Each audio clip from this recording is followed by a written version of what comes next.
নমস্কার, we learn investing YouTube চ্যানেলে আপনাদের স্বাগত। আজ মঙ্গলবার ২৬শে আগস্ট ২০২৫, আর দিনের শেষে এসে বলতেই হচ্ছে ভারতীয় শেয়ার বাজারের জন্য আজকে দিনটা বেশ কঠিন গেল। মানে একটা বড় রকমের ঝাঁকুনি লাগলো বলা যায়। হ্যাঁ, ঠিকই বলেছেন। একটা উল্লেখযোগ্য পতন দেখলাম আমরা। আজকের এই আলোচনায় আমরা চেষ্টা করব এই পতনের পেছনের কারণগুলো খুঁটিয়ে দেখতে। বিশেষ করে গতকাল রাতে আমেরিকার তরফ থেকে যে নতুন শুল্ক বা ট্যারিফের ঘোষণা এলো, সেটার প্রভাব ঠিক কতটা পড়ল বাজারের ওপর, মানে সেটাই তো মূল আলোচনার বিষয় আজ। একদম, আমাদের লক্ষ্য এটাই থাকবে যে পুরো বিষয়টাকে ধাপে ধাপে বিশ্লেষণ করা, যাতে উই লার্ন ইনভেস্টিং এর দর্শক বন্ধুরা বাজারের এই হঠাৎ অস্থিরতার মূল কারণগুলো ধরতে পারেন।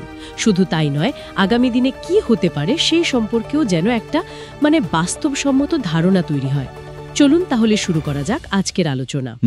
দেখুন, দিনটা শুরুই হয়েছিল একটা বেশ নেতিবাচক আবহে। একটানা বিক্রির চাপ এতটাই ছিল যে হিসেব বলছে বিনিয়োগকারীদের সম্মিলিত সম্পদ থেকে একদিনে প্রায় ৬০২ লাখ কোটি টাকা মুছে গেছে। ভাবা যায়? হ্যাঁ, অঙ্কটা সত্যি বিশাল। প্রধান সূচকগুলোর দিকে তাকালে সেন্সেক্স প্রায় ৮৪৯.37 পয়েন্ট, অর্থাৎ 1.04% কমে ৮০,৭৮৬.54তে বন্ধ হয়েছে। আর নিফটি 50 সেটাও ২৫৫.৭০ পয়েন্ট বা 1.02% পড়েছে, দিন শেষে দাঁড়িয়েছে ২৪,৭১২.০৫-এ। আর যেটা বেশ উদ্বেগের, নিফটি তার ২৪,৮০০ যে একটা মনস্তাত্ত্বিক বা সাইকোলজিক্যাল সাপোর্ট লেভেল ছিল, সেটা নিচে নেমে বন্ধ হয়েছে। হ্যাঁ, এই ২৪,৮০০ লেভেলটা কিন্তু খুব গুরুত্বপূর্ণ ছিল টেকনিক্যালি এবং সেন্টিমেন্টের দিক থেকেও। এর নিচে নেমে যাওয়াটা বাজারের জন্য একটা বড় ধাক্কা বলতে পারেন। আর এটা শুধু যে কয়েকটা বড় শেয়ার পড়েছে তা নয়, আজকের পতনটা ছিল বেশ সার্বিক, মানে যাকে বলে ব্রড বেসড সেল অফ। আচ্ছা, মানে বাজারের বেশিরভাগ শেয়ারেই কিন্তু বিক্রির চাপ ছিল। যেমন দেখুন না, নিফটি মিড ক্যাপ 100 ইন্ডেক্স পড়েছে 1.62%, আর নিফটি স্মল ক্যাপ 100 ইন্ডেক্স পড়েছে 2.03%। ও মানে লার্জ ক্যাপের থেকেও বেশি। একদম। লক্ষ্য করার মতো বিষয় হলো এই দুটো সূচক কিন্তু লার্জ ক্যাপ সূচকের থেকেও বেশি পড়েছে। এটা পরিষ্কার ইঙ্গিত দেয় যে বাজারে ঝুঁকি এড়িয়ে চলার, মানে রিস্ক অ্যাভারশনের একটা তীব্র মানসিকতা কাজ করছিল। লগ্নিকারীরা যেন মনে করছিলেন যে এই অনিশ্চয়তার মধ্যে বেশি ঝুঁকি আছে এমন শেয়ার থেকে, মানে মিড ক্যাপ স্মল ক্যাপ থেকে বেরিয়ে আসাই ভালো। বাজারের ভেতরের অবস্থাটা আরও স্পষ্ট হবে কিছু ডেটা দেখলে। যেমন বিএসইতে আজ মাত্র ১২২০টা শেয়ারের দাম বেড়েছে, কিন্তু তার বিপরীতে দাম পড়েছে ২,৮৯১টা শেয়ারের। তার মানে অ্যাডভান্স ডিক্লাইন রেশিও ছিল মাত্র 0.42, যা খুবই দুর্বল বাজার পরিস্থিতি নির্দেশ করে। খুবই দুর্বল, হ্যাঁ। এর সাথে ইন্ডিয়া ভিআইএক্স, যাকে আমরা বাজারের ভয়ের বা অস্থিরতার সূচক মানে ফিয়ার গেজ বলি, সেটাও 3.69% বেড়ে ১২.19 বন্ধ হয়েছে। যদিও দিনের মধ্যে এটা একসময় 6%-এরও বেশি বেড়ে গিয়েছিল। হ্যাঁ, ইন্ট্রাডে বেশ স্পাইক করেছিল। আর একটা বিষয় হলো, ডলারের মোকাবেলে টাকার দাম আজও পড়েছে, দিন শেষে 87.86-এ দাঁড়িয়েছে। এটা কিন্তু টানা পঞ্চম দিন টাকার দাম কমল। এই ডেটাগুলো একসঙ্গে দেখলে ছবিটা বেশ পরিষ্কার হয়ে যায়, তাই না? নেগেটিভ মার্কেট ব্রেথ মানে বেশিরভাগ শেয়ারের দাম কমা, এটাই প্রমাণ করে যে পতনটা সার্বিক ছিল। ভিআইএক্স বাড়া মানে বিনিয়োগকারীদের মধ্যে ভয় আর অনিশ্চয়তা দুটোই বাড়ছে।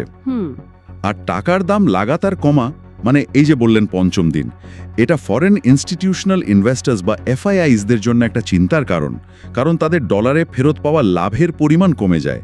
এটা তাদের আরও শেয়ার বিক্রির দিকে ঠেলে দিতে পারে। আচ্ছা, উপরন্তু আমদানিকৃত পণ্যের দাম বেড়ে যাওয়ার সম্ভাবনা তৈরি হয়, যা মুদ্রাস্ফীতি বা ইনফ্লেশনের আশঙ্কা বাড়ায়। এর সঙ্গে যুক্ত হয়েছিল বিশ্ববাজারের দুর্বল সংকেত, মানে গ্লোবাল মার্কেট কিউজ। এশিয়ার প্রায় সব বাজার, ইউরোপের বাজারগুলো পড়ছিল, এমনকি আমেরিকার ফিউচার্স মার্কেটও কমজোরি দেখাচ্ছিল। সব মিলিয়ে একটা নেতিবাচক বাতাবরণ তৈরি হয়েছিল দিনের শুরু থেকেই। আর এই সব কিছুর কেন্দ্রে ছিল আমেরিকার নতুন ট্যারিফ বা শুল্কের ঘোষণা। মার্কিন সরকার গতকাল রাতে নিশ্চিত করেছে যে তারা বিভিন্ন ভারতীয় পণ্যের ওপর অতিরিক্ত 25% শুল্ক চাপাতে চলেছে। বিষয়টা আরও গুরুত্বপূর্ণ, কারণ এই নতুন 25% চাপানো হচ্ছে আগে থেকেই থাকা 25% শুল্কের ওপরে। ঠিক, ফলে বহু পণ্যের ওপর মোট শুল্ক প্রায় 50% ছুঁয়ে ফেলবে। এটা একটা বিরাট ধাক্কা। বিরাট। আর সবচেয়ে চিন্তার বিষয় হলো, এই নতুন শুল্ক কার্যকর হচ্ছে আগামীকাল অর্থাৎ ২৭ আগস্ট ২০২৫ থেকে। একদম নাকের ডোগায়। ঠিক। এই ঘোষণাটা বাজারের উপর একটা সার্টেনটি শক হিসেবে কাজ করেছে। মানে হলো, এতদিন ধরে যে একটা অনিশ্চয়তা বা ক্ষীণ আশা ছিল যে হয়তো শেষ মুহূর্তে কোনো সমাধান সূত্র বেরোবে বা শুল্ক চাপানোটা পিছিয়ে যাবে, সেই আশাটা হঠাৎ করে একটা নিশ্চিত খারাপ খবরে পরিণত হলো। সব আশা শেষ। আর বাজারকে বাধ্য হয়ে সেই ওয়ার্স্ট কেস সিনারিও ধরে নিয়ে দাম রিঅ্যাডজাস্ট করতে হলো। এখানে একটা বিষয় খুব ইন্টারেস্টিং।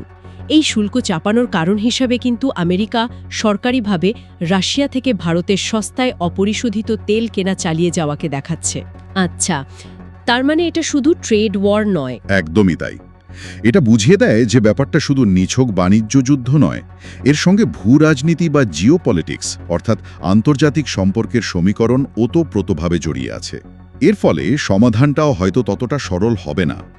ফরেন পলিসি বা বিদেশ নীতি এখন সরাসরি বাজারের গতিপথকে প্রভাবিত করার একটা বড় কারণ হয়ে উঠছে, যা আগে হয়তো এতটা প্রত্যক্ষ ছিল না। একটি গবেষণা সংস্থার প্রাথমিক বিশ্লেষণ বলছে এর প্রভাব বেশ মারাত্মক হতে পারে। তাদের অনুমান অনুযায়ী ভারতের আমেরিকায় মোট রপ্তানির প্রায় ৬৬%, যার অর্থমূল্য প্রায় $60.2 বিলিয়ন, এই নতুন শুল্কের আওতায় আসতে পারে। মানে বিশাল অঙ্ক। হ্যাঁ, অঙ্কটা সত্যিই বিশাল, এবং এর আঘাতটা সবচেয়ে বেশি পড়বে সেই সব সেক্টরগুলোর ওপর যেগুলো শ্রমনিবিড়, লেবার ইন্টেন্সিভ, মানে যেখানে প্রচুর মানুষের কর্মসংস্থান হয়। যেমন ধরুন টেক্সটাইলস ও অ্যাপারেল, যেখানে প্রায় $10.8 বিলিয়ন মূল্যের রপ্তানি হয়, সেখানে সম্ভাব্য মোট শুল্ক 63.9% পর্যন্ত হতে পারে। 63.9%। হ্যাঁ, জেমস ও জুয়েলারি সেক্টরে $10 বিলিয়ন রপ্তানিতে প্রায় 52.1% শুল্ক লাগতে পারে। শ্রিম্প বা চিংড়ি রপ্তানিতে $2.4 বিলিয়ন 60% শুল্কের সম্ভাবনা। কার্পেটস বা হ্যান্ডিক্রাফটস 1.6 বিলিয়ন ও 1.2 বিলিয়নের মতো ক্ষেত্রগুলো মারাত্মক প্রতিযোগিতার মুখে পড়বে, কারণ তুরস্ক, ভিয়েতনামের মতো দেশগুলো এই সুযোগে ভারতের বাজার ধরার চেষ্টা করবে। সে তো বটেই। ওই রিপোর্ট অনুযায়ী এই শুল্কের প্রভাবে ভারতের জিডিপি গ্রোথ অর্থবর্ষ 2026-এ 0.9% পয়েন্ট পর্যন্ত কমতে পারে। অর্থাৎ আগে যেখানে 6.5% বৃদ্ধির আশা করা হচ্ছিল, সেটা কমে 5.6% হয়ে যেতে পারে। এটা কিন্তু অর্থনীতির জন্য একটা বড় উদ্বেগের বিষয়। অবশ্যই। এই অর্থনৈতিক উদ্বেগের পাশাপাশি আন্তর্জাতিক রাজনৈতিক পরিস্থিতিও কিছুটা অস্থির। যেমন মার্কিন প্রেসিডেন্ট ট্রাম্প ফেডারেল রিজার্ভের একজন গভর্নর লিজা কুককে বরখাস্ত করার কথা ঘোষণা করেছেন। এই খবরটাও বিশ্বজুড়ে আর্থিক বাজারে কিছুটা অতিরিক্ত অনিশ্চয়তা যোগ করেছে। যদিও সেটার প্রভাব কতটা পড়বে সেটা পরের ব্যাপার। একটি ছোট্ট বিরতি নিচ্ছি। আপনারা শুনছেন উই লার্ন ইনভেস্টিং। শেয়ার বাজার এবং বিনিয়োগ সংক্রান্ত এমন গভীর বিশ্লেষণ নিয়মিত পেতে উই লার্ন ইনভেস্টিং ইউটিউব চ্যানেলটি অবশ্যই সাবস্ক্রাইব করুন। ফিরছি একটু পরেই। ফিরে এলাম বিরতির পর। আমরা আলোচনা করছিলাম আজকের বাজারের পতন এবং মার্কিন শুল্কের প্রভাব নিয়ে। এই যে বাজারের সার্বিক পতন, এর মধ্য দিয়ে কিন্তু সব ক্ষেত্র বা সেক্টর একইভাবে প্রতিক্রিয়া দেখায়নি। এই জায়গাটাতে কিন্তু বিষয়টা বেশ আকর্ষণীয় হয়ে উঠছে, তাই না? একদম। যদি সেক্টর অনুযায়ী দেখি, তাহলে একমাত্র নিফটি এফএমসিজি ইন্ডেক্স আজ প্রায় 0.91% বেড়ে বন্ধ হয়েছে। হ্যাঁ, আমি দেখছিলাম এই সেক্টরের বড় শেয়ার যেমন হিন্দুস্তান ইউনিলিভার, HUL 2.23% আর ITC 1.00% ওপরে উঠেছে। এটা বাজারের একটা ক্লাসিক আচরণ, যাকে আমরা বলি ফ্লাইট টু সেফটি। যখন বাজারে ভয় বা অনিশ্চয়তা বাড়ে, তখন লগ্নিকারীরা সাধারণত ডিফেন্সিভ সেক্টরের শেয়ারে বিনিয়োগ করতে পছন্দ করেন। এফএমসিজি হলো তেমনই একটা ডিফেন্সিভ সেক্টর। কারণ এদের তৈরি জিনিস মানে সাবান, শ্যাম্পু, নিত্য প্রয়োজনীয় খাদ্যদ্রব্য, এগুলো মানুষের সবসময় লাগে, দেশের অর্থনীতির অবস্থা যাই হোক না কেন। আর এই কোম্পানিগুলোর ব্যবসা মূলত দেশের অভ্যন্তরীণ বাজারের ওপর নির্ভরশীল। তাই আমেরিকার শুল্ক বা আন্তর্জাতিক বাণিজ্যের ঝামেলার প্রভাব এদের ওপর তুলনামূলকভাবে অনেক কম পড়ে। ঠিক। অন্যদিকে সবচেয়ে বেশি ক্ষতিগ্রস্ত হয়েছে সেই সব সেক্টর যারা অর্থনীতির চক্রের মানে ইকোনমিক সাইকেলের সঙ্গে খুব বেশি জড়িত, অর্থাৎ সাইক্লিক্যাল সেক্টরস, এবং যারা রপ্তানির ওপর নির্ভরশীল মানে এক্সপোর্ট ওরিয়েন্টেড। যেমন নিফটি রিয়ালিটি পড়েছে 2.24%, নিফটি মেটাল পড়েছে 2.10%-এর মধ্যে, টাটা স্টিল প্রায় 2.87% পড়েছে। মেটাল তো এক্সপোর্ট করে। হ্যাঁ, আর নিফটি পিএসইউ ব্যাংক পড়েছে প্রায় 2%। এই সেক্টরগুলোর ব্যবসায়িক লাভ বা ক্ষতি সরাসরি অর্থনৈতিক বৃদ্ধি এবং আন্তর্জাতিক বাণিজ্যের ওঠানামার উপর খুব বেশি নির্ভর করে, তাই এদের উপর প্রভাবটা বেশি পড়েছে। অন্যান্য গুরুত্বপূর্ণ সেক্টরগুলোর দিকে তাকালে নিফটি ব্যাংক পড়েছে প্রায় 1.3%, যেখানে এইচডিএফসি ব্যাংক -1.00% আর আইসিআইসিআই ব্যাংক -1.27%, দুটোই নিচে ছিল। নিফটি ফার্মা পড়েছে 1.7%। এখানে বাজারের সার্বিক পতনের প্রভাব তো ছিলই, তার সাথে মার্কিন প্রেসিডেন্টের ওষুধের দাম কমানো বা ফার্মাসিউটিক্যাল আমদানির ওপর নতুন বিধিনিষেধের যে কথাবার্তা চলছে সেটারও একটা ছায়া পড়েছে হয়তো।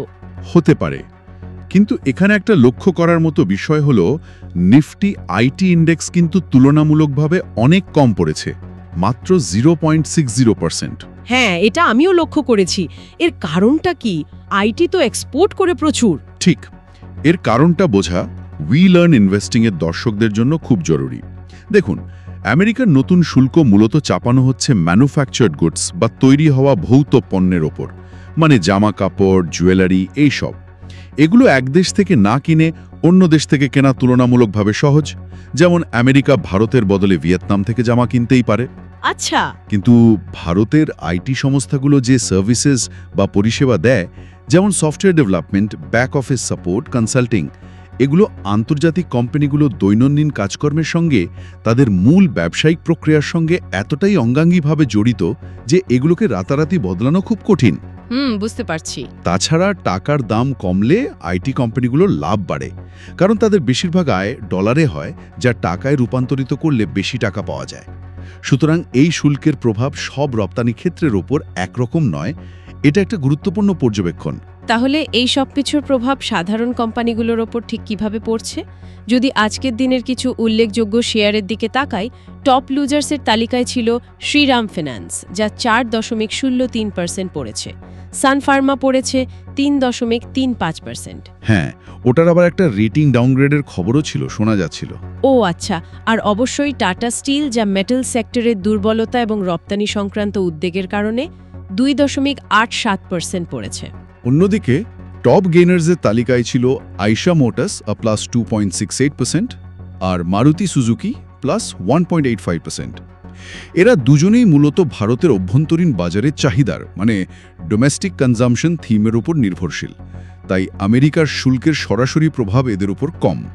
আর অবশ্যই HUL ও আইটিসির মতো ডিফেন্সিভ শেয়ারগুলো তো ছিলই, যেখানে বিনিয়োগকারীরা নিরাপদ আশ্রয় খুঁজেছেন।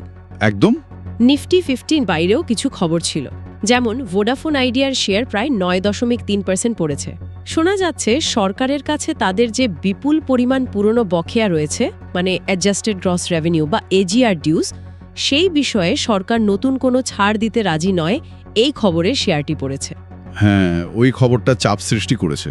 উল্টো দিকে ওলা ইলেকট্রিকের শেয়ার 4.6% বেড়েছে, কারণ তাদের নতুন প্রজন্মের স্কুটারগুলো সরকারের প্রোডাকশন লিঙ্কড ইনসেন্টিভ বা পিএলআই স্কিমের অধীনে সার্টিফিকেশন পেয়েছে। আর একটা খুব ইন্টারেস্টিং কেস হলো ওয়ারি এনার্জিস। এদের শেয়ার আজ 5.39% বেড়েছে। তাই নাকি? এই বাজারে কারণটা কি? কারণটা শুনলে অবাক হতে হয়। এদের আমেরিকান সাবসিডিয়ারি বা সহযোগী সংস্থা আমেরিকাতেই সোলার মডিউল সরবরাহ করার একটা বেশ বড় অর্ডার পেয়েছে। ব্যাপারটা দেখুন, একদিকে আমেরিকার শুল্কের ভয়ে ভারতের বাজার পড়ছে, অন্যদিকে আমেরিকারই পরিবেশ বান্ধব শক্তি নীতি বা গ্রিন এনার্জি পলিসির দৌলতে একটা ভারতীয় কোম্পানি সেই আমেরিকাতেই ব্যবসার বড় সুযোগ পাচ্ছে। বাহ, এটা তো দারুণ ইন্টারেস্টিং। তাই উই লার্ন ইনভেস্টিংয়ের দর্শকদের জন্য পরামর্শ এটাই, ইউএস ইন্ডিয়া বাণিজ্য সম্পর্কটাকে শুধু নেতিবাচক বা ইতিবাচক হিসেবে দেখলে চলবে না। সেক্টর স্পেসিফিক এবং কোম্পানি স্পেসিফিক সুযোগ বা ঝুঁকিগুলো খুঁজে বের করার চেষ্টা করতে হবে, যার জন্য প্রয়োজন গভীর রিসার্চ। সাদাকালো দেখলে ভুল হবে। একদম ঠিক। এছাড়া কিছু কর্পোরেট অ্যাকশনসও আজ কার্যকর হয়েছে, যেমন এইচডিএফসি ব্যাংক আজ 1:1 বোনাসের জন্য এক্স বোনাস ট্রেড করেছে, মানে যারা আজ বা এরপর শেয়ার কিনবেন তারাই বোনাস শেয়ার পাবেন না। তাই বোনাস অনুপাতে শেয়ারের দামে একটা অ্যাডজাস্টমেন্ট হয়েছে দেখে মনে হতে পারে দাম অনেকটা কমেছে, কিন্তু সেটা আসলে এই বোনাস শেয়ার ইস্যু করার জন্য। হ্যাঁ, এটা মাথায় রাখতে হবে।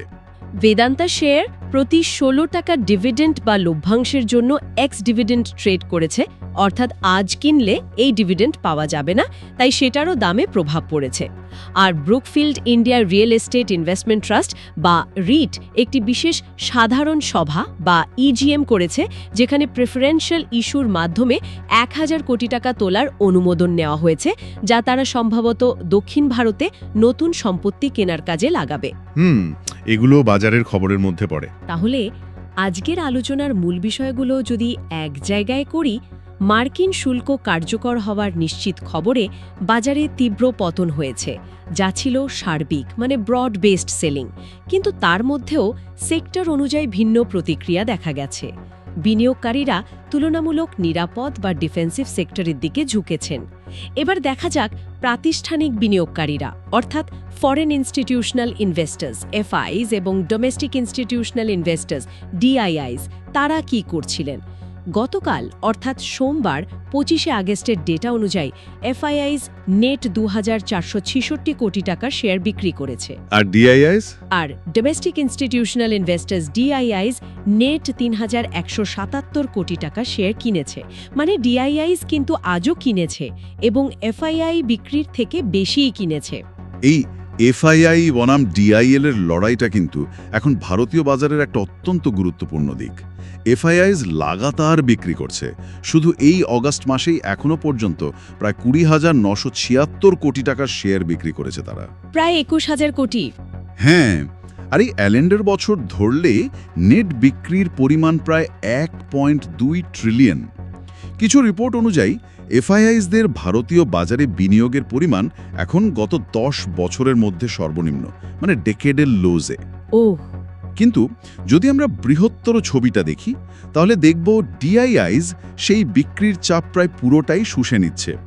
গত 1 বছরে তারা রেকর্ড পরিমাণ প্রায় $80 বিলিয়ন ভারতীয় শেয়ার বাজারে বিনিয়োগ করেছে।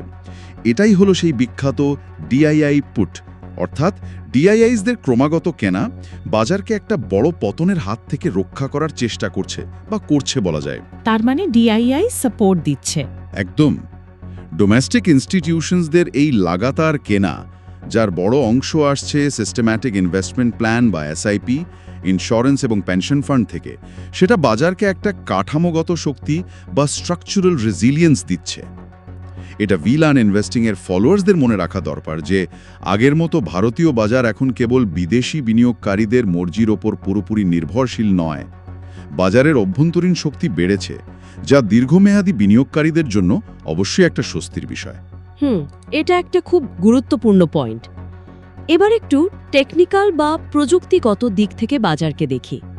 আজকের পতনের পর নিফটি 52,400 নিচে তো গেছেই, তার সাথে 20 ডে এবং 50 ডে এক্সপোনেনশিয়াল মুভিং অ্যাভারেজেস বা ইএমএরও নিচে চলে গেছে।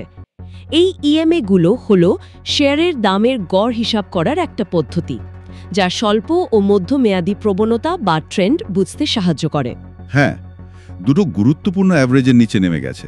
টেকনিক্যাল অ্যানালিস্টরা, মানে যারা চার্ট দেখে বিশ্লেষণ করেন, তারাই পতনকে বেশ গুরুত্বপূর্ণ বা সিভিয়ার বলছেন এবং মনে করছেন যে স্বল্পমেয়াদী প্রবণতা এখন নিম্নমুখী বা ব্যারিশ হয়ে গেছে।